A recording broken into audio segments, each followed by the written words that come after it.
তো স্ক্রিনে আপনারা সরাসরি দেখতে পাচ্ছেন যে কি বলছে, যত খুশি তত অ্যাকাউন্ট খুলুন, মিলবে মোটা রিটার্ন। সেরা স্কিম পোস্ট অফিসে। কি বলছে, ঝুঁকি ছাড়া বিনিয়োগ করতে সবাই চায়, তার জন্য রয়েছে পোস্ট অফিসের দারুণ একটি সঞ্চয় প্রকল্প, যার নাম হচ্ছে ন্যাশনাল সেভিংস সার্টিফিকেট। আসলে আপনি এখানে যত খুশি অ্যাকাউন্ট খুলতে পারবেন এবং মোটা অঙ্কের রিটার্ন পাবেন।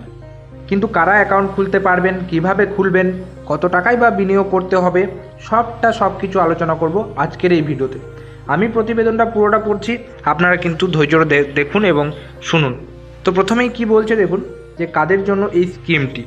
এখানে দেখতে পাচ্ছেন ভারতীয় ডাক বিভাগের তরফ থেকে যেমনটা খবর পাওয়া যাচ্ছে, ন্যাশনাল সেভিংস সার্টিফিকেট মূলত প্রাপ্তবয়স্ক ব্যক্তিরা, 3 জন প্রাপ্তবয়স্ক মিলে জয়েন্ট অ্যাকাউন্ট, অভিভাবক, নাবালক বা মানসিকভাবে অক্ষম ব্যক্তি, এমনকি 10 বছর বা তার বেশি বয়সের শিশুরা নিজেদের নামে অ্যাকাউন্ট খুলতে পারবেন এই ন্যাশনাল সেভিংস সার্টিফিকেট স্কিমে।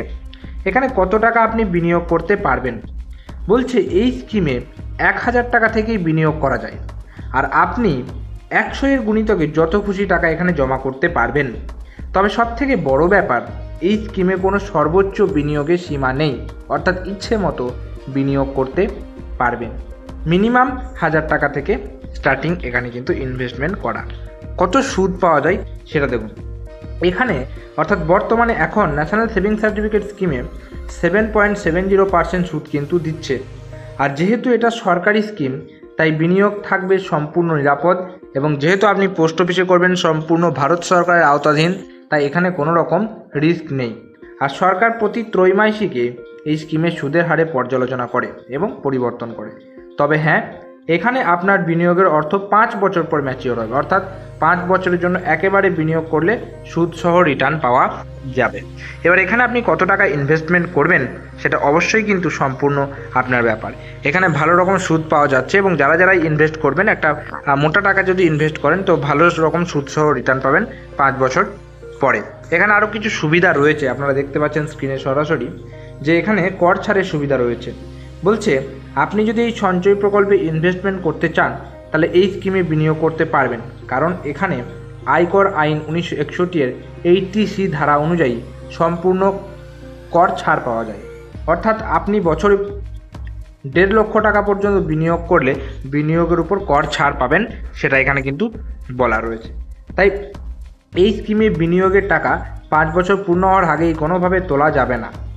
তবে বিশেষ কিছু পরিস্থিতিতে টাকা তোলা যেতে পারে, যেমন অ্যাকাউন্ট হোল্ডারের মৃত্যু, অ্যাকাউন্টে কোনো সদস্যের মৃত্যু, এমনকি কোর্টের নির্দেশ বা গেজেট অফিসারের মাধ্যমে বন্ধক দেওয়া হলে সেই টাকা কিন্তু তুলতে পারবেন। তো এখানে কিন্তু আশা করি এই স্কিমটার ব্যাপারে, ন্যাশনাল সেভিংস সার্টিফিকেট স্কিমের ব্যাপারে সব কিছু আপনাদেরকে এই প্রতিবেদনটা পড়ে আপনাদেরকে জানাতে পারছি। তো আমি আরও কি বলছি এখানে দেখুন, যে কীভাবে অ্যাকাউন্ট ট্রান্সফার করতে হয়।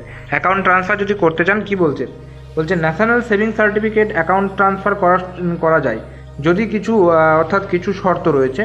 এই পরিস্থিতিতে যদি অ্যাকাউন্ট হোল্ডারের মৃত্যু হয়, তাহলে আপনি ট্রান্সফার করতে পারবেন।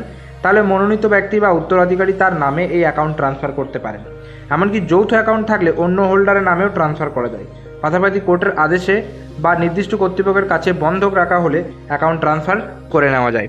তো মোট কথা হচ্ছে, এই ন্যাশনাল সেভিংস সার্টিফিকেট স্কিমটা এক প্রকার বিনিয়োগ স্কিম, যেখানে কিন্তু আপনি ভালো রকম সহ টাকা রিটার্ন পাবেন, এবং যেখানে যে সুদটা রয়েছে 7.70%, এটা কিন্তু একটা ভালো রকম সুদ।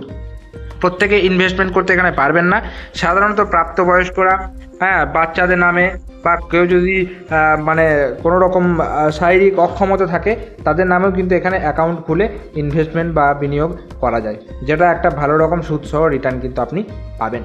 তো এটাই ছিল ছোট্ট একটা ইনফরমেটিভ ভিডিওটি কেমন লাগলো অবশ্যই নিচের যে কমেন্ট বক্স রয়েছে সেখানে কমেন্ট করে জানাতে ভুলবেন না।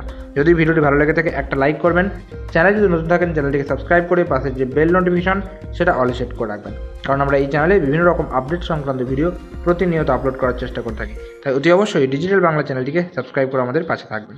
তো দেখা হচ্ছে পরের কোনো ভিডিওতে, ততক্ষণ পর্যন্ত প্রত্যেকে সুস্থ থাকুন, ভালো থাকুন, টাটা এবং ধন্যবাদ সকলকে।